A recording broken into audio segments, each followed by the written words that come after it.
Howdy team, happy Thursday. Hope you guys are doing great. I am sitting in a pagoda on the campus of the church that I served out here at Arizona. You can see right here, that's the Beast. That was my first big smoker that we used out here at the church. Love that thing. I keep having people ask me why I'm not out here cooking.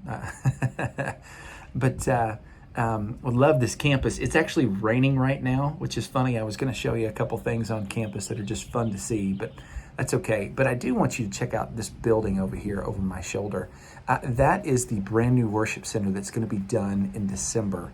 But what's fun about that is that building involves a 7-year story. 7 years ago, we had a deacon in our church that passed away, and nobody, at least in leadership, knew that that particular deacon was a millionaire. He had saved and invested his money in incredible ways, and it just bountifully grew.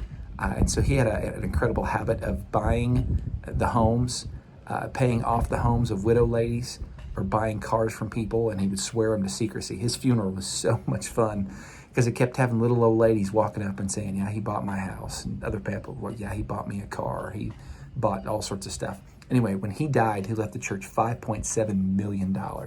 None of us had any idea. That was in his will. And so we immediately began making plans to build the capstone of our campus. When they built this campus 25 years ago, they built the education spaces first. Then they built the gymnasium slash what we would call the FLC, and actually the worship services in there with the hopes of one day being able to finally build the worship center and finish off the 55-acre campus. And that final piece just never happened. In fact, there was just debt that never could get paid off. Well, now it was paid off. They have the money, so we start making plans. And we knew when it was all said and done, we had about $5 million to build a building, so we started planning a $5 million building. And to make a really long, somewhat ludicrous story shorter, 3 architects and 3 general contracts later, they are just now finally done. And the building you're looking at is not the $5 million building that we started off with. It's smaller. It's about 300 seats less in the worship center, and just not quite as fancy. But what's fun about it and what I love about it, and it actually goes with our lesson, I'm not bragging here, is over the course of that 7 years, the Lord was teaching this church incredible stuff about patience. And meanwhile, that money that had been given to us, it was sitting in a savings account, and it began to grow to almost the point of $7 million now that it's all said and done. Well, that building back there didn't cost $5 million, but with the excess funds that have grown, they are now getting ready to also open an autism center. They are going to complete a kitchen that is going to allow them to feed the homeless on a regular basis.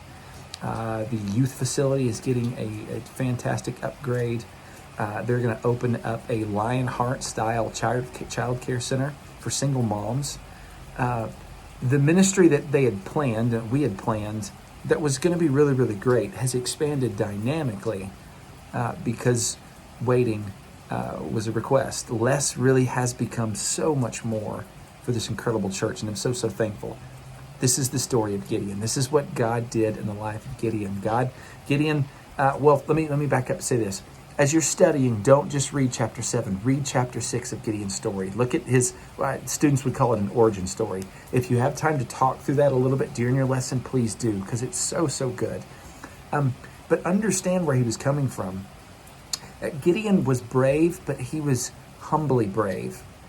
He was just a man of faith. And faith does require some courage, but it's not a John Wayne, I'm going to go kick down the gates of hell courage. It's okay, Lord, if you tell me to go over there, I'm going to do that. And if you tell me to stop, I'm going to do that. And if you tell me I have too much or not enough, I'm going to listen. It's a humble courage. And that's what Gideon displays for us over and over again. And then we see God's power and God's constant reminder of, yes, I'm going to do what I promised. Yes, I can accomplish anything, including strike fear in the heart of your enemies who have you vastly outnumbered. And then at the end of the day, I'm going to win this battle with a bunch of trumpets and some torches and a lot of noise from 300 dudes who lapped up water like a dog. Now, I've always thought that the lesson kind of postulates, why did God pick the 300? And I just think if you're lapping water up like a dog, you've got some pretty good fight in you maybe, but who knows? That really is up to the Lord. The point is, God absolutely can do all sorts of incredible stuff in our lives with even just a little bit being offered to him. In fact, I think he takes great joy in proving to us that he can do a lot with our little bit. And so drive that point home in your classes, particularly for those people that feel small and feel like God can't use them, or they don't have much that they can offer the table. God takes that and does incredible things because he can. And then for those that can do a lot, tell them the story about the church building and how patience and God just saying, hey, wait on me, how that can pay off too. Guys, I love y'all. I miss you. I will see you on Sunday. Pray for us as we're driving home. Pray for me as I lead this funeral on Saturday. It's going to be sweet, but it's going to be hard. So I do. Love y'all. See you later. Bye.